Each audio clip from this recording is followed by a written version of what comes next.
Hello everybody, this is Pam at the Paper Outpost, and today we're going to be making a masterboard with fabric scraps. That's right, and this is going to be fun because maybe you have some fabric scraps you'd like to use up.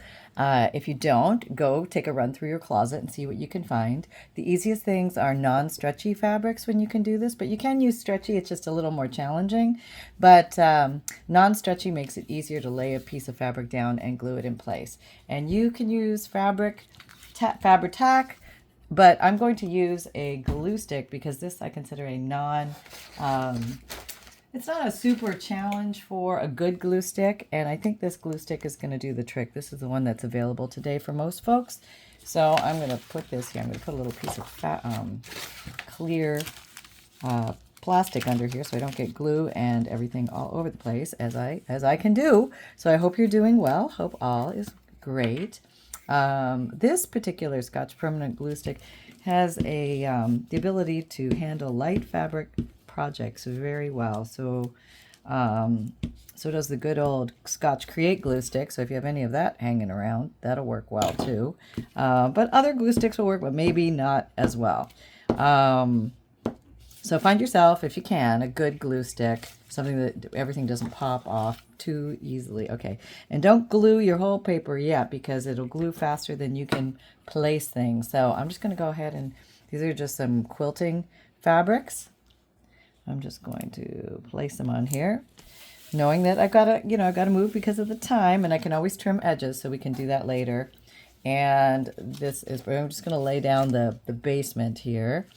First of all, oh, this is pretty. Let's put some of this on here. I'm definitely not moving fast enough. I can see that already. Oh, okay. My fabric is working with me. Thank you. And if your fabric is wrinkled, you can take a spritzer and just lightly spritz it, and somehow magically the wrinkles just sort of disappear, which is wonderful. And it's okay actually if you have a few wrinkles in your fabric. Nothing wrong with that. But if you want a wrinkle-free look, maybe iron it or try this little cheater technique, which I love. And I like to overlap the raw edges so it looks like, and they're easy to kind of move around when they're a little bit damp. And this glue and this glue will, you can work with damp fabrics. It's kind of a unique thing with these types of glues. So fabric glues are a little bit more willing to hold on to things when they are, because they're a silicone base, not a water base. That's basically the gist of that. So I made it over to here already. So I'm just going to go ahead and glue a little bit more down, and let's see what we get. It's a great way to use up fabric scraps. You can use little scraps, big scraps, and like this is one easy way to start. Put maybe your big pieces down first, because the whole thing's going to be cut up in the end anyway, so you don't need to worry about color matching or anything too intense. Just basically slap it all down, and we could add little accents later. Here's a pretty little pinky kind of fabric. Maybe we'll put you down next. I think I need more width on the glue here. It's going to be an actual wider, bigger piece, so well, we'll just take it all the way to the end and call it done. If we need to put more down, gosh darn it, we'll just put more down. Okay, there we go. And this one's definitely got the wrinkles, because what can I tell you? Got shoved in the fabric drawer, and lo and behold, it's wrinkly. Okay, but that little water trick really does help. Okay. I'm trying to get the edge if I can. If I pull it back a little bit, it might pop out for us. There we go. All right, and then this little guy up. And you can kind of give it a nice little tug once the glue starts to grab a little bit, to spread it out all nice and flat. All nice and flat-ski. There we go. And then we have this little trim here. I just happen to have this little funny piece from a book. Maybe it's going to go here. Trying not to overthink it, and I can always come in there and put something else there. But that's our initial first wave through. Now maybe I want to come and do a little trimming on this. Where's a good fabric scissor? Okay, here you go. Yes, Pam is actually using a fabric scissor for what it is designed. Using it on fabric. I know, how novel. And it is a good thing to use it on fabric and not on paper, because I guess it'll dull faster. So why would you want to ruin your nice fabric scissors? Because You want to keep those sharp so when it comes to fabric cutting time, you're ready to rock and roll. And I'm horrible for waiting for that. I love to use them for scissors because they're so nice and sharp, but I like to use them for scissors. That makes no sense. I like to use my scissors. I don't like to. I know I shouldn't, but I do it sometimes. I use my fabric scissors on paper. I know. I can hear y'all out there. I know. It happens. So maybe you have some trim off of something. This might be off of the... oh, okay. So I am almost done my journal, and I'm sorry I didn't get it out this weekend, but it will go out in the next day or so for sale in my Etsy shop, and it looks completely different now. So I thought about I will maybe give you a peek at it. I think it's almost dry. Maybe it'll be dry by the end of the video, so you can at least take a look at it, because it does look a little bit different than from when you saw it before. So I want to give you I think maybe I'm going to use some real Fabri-Tac or Fabri-Fix here to glue this part down. There we go. Maybe requiring a little bit more tack there. All right, there we go. There, okay. So now going along with this process, this is part of the material from the tablecloth that I used to make that journal. And if you haven't seen it, I'll give you a quick peek at what it looks like, at least on the outside now. Briefly, here it comes swooping in. Here it is now, and there it goes. Okay, so it has been changed in color. It has some pinky brown look to it with some gold glitter on it. You can see that. It's got some glitter on all the embroidery. It's pretty feminine piece, and I think it's nice. Oh, yeah, I like that there. I'm going to stick that there. Okay, so I think I am going to use this for this. I'm just going to run a little bead along here, run this over here. Around this over here, and maybe put some of that there and see how we do.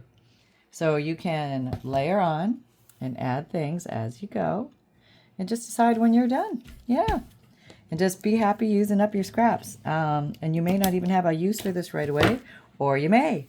Now this is similar to that, so I think I might come in here and just put a piece of that down. I'll just cut it. I think I have glitter on my nose. I can see it from like when I look down, I see something shining back. It's not my nose. It's probably some glitter, because I was working on that journal earlier. Oh, and I do have some Christmas bundles left, so if anybody's interested, it's getting to be that time of year. I did want to show you, I haven't really shown you what one looks like, but I'll just show a quick peek of the outside. It's literally chock full with well over 100 plus pieces. It has a handmade item for me. It's heavy Christmas things. So Christmas cards, postcards, Christmas stencils, Christmas vintage wrapping paper, things like that. And also it does have some regular craft items, and everything is a blend of like I would say vintage and current crafting items. So if you are excited about Christmas and it's coming your way, and now it's November and you want to get rocking, I still have some of those left. So feel free to grab one in the old Etsy shop. Thanks for your support. And also we're just going to keep putting pretty things down with this. I'm doing the stripy thing. I don't know what it is. I'm just rolling with it, not asking myself any questions, not having to explain, not even sure why I'm doing it. It's just doing it and following the call of the fabric. Okay, there's this little piece. So these are literally just things I found in my little fabric scrap drawer. And I think these are going to make really, really pretty. Like you can make a whole bunch of journal pockets and tucks and things like that out of this one piece. How pretty is that? Okay, don't cut your finger off, fam. Okay, there we go. All right, so we got that. Okay. And what else do we need? We want some more things to play with. What else we got? Okay, so this is a very big area, so maybe I want to knock that down. I still have some of this left, so let's see how much I have. I have a lot of blue strings on this, maybe more than I want, so let me remove some of those. So pillowcases, bed sheets, drapery, tablecloths, old linen clothing. It's great to use for this. And you can usually get that, if you don't have any at home, relatively inexpensively at the thrift shops. So keep your eyes open. And all thrift shops, they all have what I would call different minds of their own as far as pricing. So definitely shop around in your area. I know some places have lots of thrift shops and some have barely any, and you have to go miles to get one. But just, look at your resources, whatever you have. Start at home first, dig around, ask family and friends, and once you dry up all those possibilities, then, go out and see what you can find and, hit the thrift shops, the garage sales, things like that, church bazaars, whatever it is that you can find might be something that you can transform. When somebody else looks at it, they just see an old pillowcase. Maybe it's got a stain on it, something like that. So maybe they would never buy it as a pillowcase, but it's a really pretty pillowcase, or it has a really pretty border and end. And as a crafter, you could turn it into so many things. And you're scampering around in the thrift store. Your tail is like wagging 1,000 miles a minute. And everybody looks at you as if you're nuts. I know. Ask me how I know. But those are good times. That's right. And it's all about just seeing the possibilities. You don't want to break that. Oh, that's kind of pretty, right? You could even do that there. There. Yeah. Or even line that up there. I like that there, but maybe there. No, I think I'm going to go there. I felt like I liked it there. I'm going with there. Gosh darn it. Okay, let's get a little glue under there. Run the little glue bead down here. Yeah, sometimes with these finer pieces, you're getting into thicker stuff now, so maybe we want to use the Fabrifix glue just so we get a really good anchoring down of this stuff. Boy, that sure handles a lot of the sewing that we don't have to do anymore there. So this is using fabric without sewing. Now you could totally come along and sew these around once you're done and you've stylized what size pockets and tucks and things like that you want to do. But these would also make really cool bookmarks and belly bands. So the possibilities are endless. You could make a bunch of pages like this, and if you wanted to run it down the spine on the outside for some decoration, that would be a really cool way you could use this as well. I've got some pretty burlap here. I think I got this at the Dollar Tree or something a while back. That actually looks pretty cool too. See, really, there's no rhyme or right way or wrong way to do this. That's kind of cool. Can I do that? Why not? Okay. Let's try that. Really, there's no right or wrong way to do that. And you could also obviously come across and do that way, but I think I might do that. Yeah. Take that one out. You make these a little smaller. I still have that glitter on my nose. I can still see it sparkling. It's making me feel a bit like Rudolph or something. All right. Here we go. Yeah. All right. So it's not so bad here today. I can't complain. It said it was going to go up to 82. So, yeah, there will be no complaining from this Canadian. But, I'm sure I can find a way, if I give me it long enough and I'll find something. But in a couple of days, it's going to go down to 50s at night. And that's plumb cold for this converted Floridian now. That's right. Her blood has thinned, and she's going to have to deal with that. So, okay. All right. There.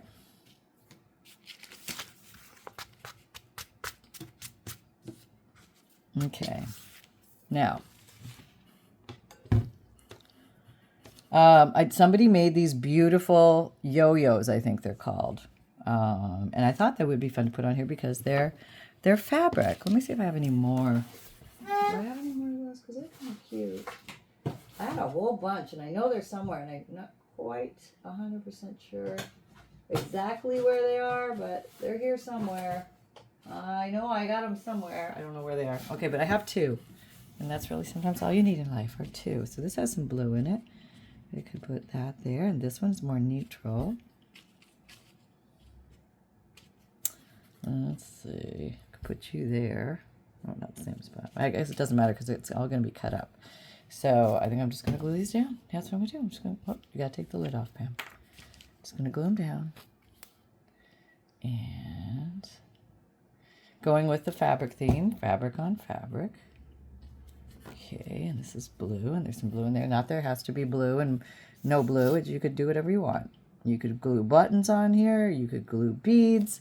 Just remember when it's hard to cut through beads, so just remember that. Okay, there we go. There you are. And what about this little guy? Do you have any purpose anywhere here? You're over there, but maybe you want to go up here? Yeah, I mean, we could totally do that. Who says we can't? There's nobody here saying that we can't do that, so let's just do it. Okay, I'm going to glue right on this. That way I know I have the glue just on this and not on the background, which is a little glue trick. And you glue long enough and you kind of figure that out along the way, that if you put it down on the, there, I smudged it, so my theory is right out the window. But if I placed it right down, there, you would see no glue at all. And that's just magic. So sometimes we get the magic and sometimes we're just mortal human beings crafting away. What's this little edging of something? That's pretty. It's got some blue in it. Oh, we could do that. That's kind of cool. Oh, this could go on here too. That would be cool. Yeah, that's kind of pretty. I like that. I don't know where I want to put this. Let's see. It's got blue. I can have more blue this way. I can have the edging with the seam binding and all that stuff that way. I kind of like that. And this doesn't even have to go in the middle. This could go to this side. It could go in the middle here. It could go middle there. I think I'm going to put it... Do I want to put it here? Maybe. I keep going back to that one spot. Yeah, I think that's what I'm going to do. I'm going to put it there. And so now this time, my theory is I'm going to put the glue here. And this glue is just beginning to start to get thick, so I might need to give it a little bit of a 100% acetone. Now, I went shopping today, and I was looking for my 100% acetone, and I found 99% acetone. Now, I have no idea if that's going to make a difference. I'm thinking not, but you never know. So, but I will try it. Got it at CVS, some kind of, you know, nothing's fancy brand. And so I'm going to see how that goes. I'll keep you posted. 99.9%. Gosh knows what the 1% is. I don't know, but so you have a little piece here. You could just glue it there. You know what I mean? Like that's what you can do. Oh, hold on.